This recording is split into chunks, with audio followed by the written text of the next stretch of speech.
สบายดีข้าพเจ้าชื่อนางแอนดี้พีระวงศ์ปัจจุบันศึกษาอยู่ที่มหาวิทยาลัยแห่งชาติสาขาครูฟิสิกส์ปี 1วันนี้ข้าพเจ้าจะมาเล่าประวัติของฮันกาลิโอซึ่งจะเป็นแนวใดไปรับฟังกันได้เลย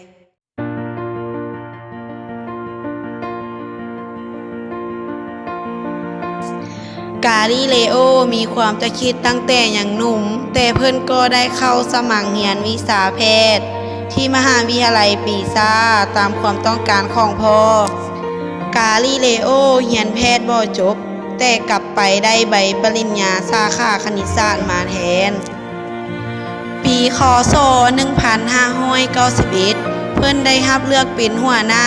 วิชาคณิตศาสตร์ที่มหาวิทยาลัยปีซาเพิ่นได้ย้ายไปสอนที่มหาวิทยาลัยแพดวงในปีคศ1592สอนวิชาคณิตศาสตร์กลศาสตร์และระดาศาสตร์จนถึงปีคศ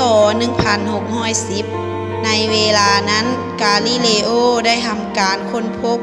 ที่สำคัญทางด้านวิทยาศาสตร์บริสุทธิ์หรือวิทยาศาสตร์ประยุกต์เช่นความแข็งของวัตถุและพัฒนากล้องโทรทัศน์กาลิเลโอเกิดเมื่อวันที่15เดือนกุมภาปีคศ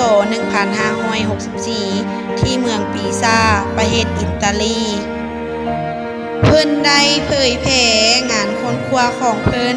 ซึ่งเป็นผลสังเกตของดวงจันทร์ของดาวพฤหัสเกิดการต่อต้านแนวคิดดวงอาทิตย์เป็นศูนย์กลางของจักรวาลเพิ่นได้เกี่ยวข้องสอนหนังสือเกี่ยวกับทฤษฎีทางด้านกลศาสตร์ของโคเปอร์คาดอีกระหว่างปีคศ1621หา1622กาลิเลโอเขียนหนังสือเล่มทำอิฐกาลิเลโอเดินทางกลับไปโรมอีกครั้งเพื่อขออนุญาตตีพิมพ์หนังสือบทสนทนาว่าด้วยโลก2ระบบต่อมาได้เผยแพร่ฟอรันเพิ่งอย่างใดก็ตามในเดือนตุลาปีเดียวกันนั้นเขาได้รับคำสั่งให้ไปการต่อหน้าศาลศาสนาที่กรุงโรมกาลิเลโอได้เชื่อแนวคิดดวงตาเว้นเป็นศูนย์กลางหรือเอกภพเมสุริยะเป็นแกนเป็นพระคัมภีร์ที่ว่าดวงตาเว้นเป็นศูนย์กลางของระบบสุริยะแนวคิดนี้เป็นแนวคิดกงกันข้ามกับแนวคิดโลกเป็นศูนย์กลางของจักรวาลเริ่มขึ้นตั้งแต่300 ปีก่อนคริสตกาลนักคิดคนทำอิฐชาวกาลิกชื่ออาริตาคาสได้เริ่มแนวคิดที่ว่าโลกดวงดาวต่างๆได้เดินทางไปรอบดวงตาเว้นที่อยู่นิ่งแต่เวลาล่วงเลยไปจนถึงคริสตวรรษที่16นักดาราศาสตร์และคณิตศาสตร์ชาวโปแลนด์ชื่อนิโคลาโคเปอร์นิคัสจึงได้นำเสนอแบบจำลองทางคณิตศาสตร์ที่แสดงว่าดวงตาเว้นเป็นศูนย์กลางของจักรวาลกาลิเลโอในการปล่อยลูกบอลที่สร้างจากวัสดุเดียวกันแต่มีมวลสารต่างกันโดยมีหลักฐานสังเกตทางด้านดาราศาสตร์ของกาลิเลโอลงมาจากหอเอ็นปีซาเพื่อทดสอบเบิ่งระยะเวลา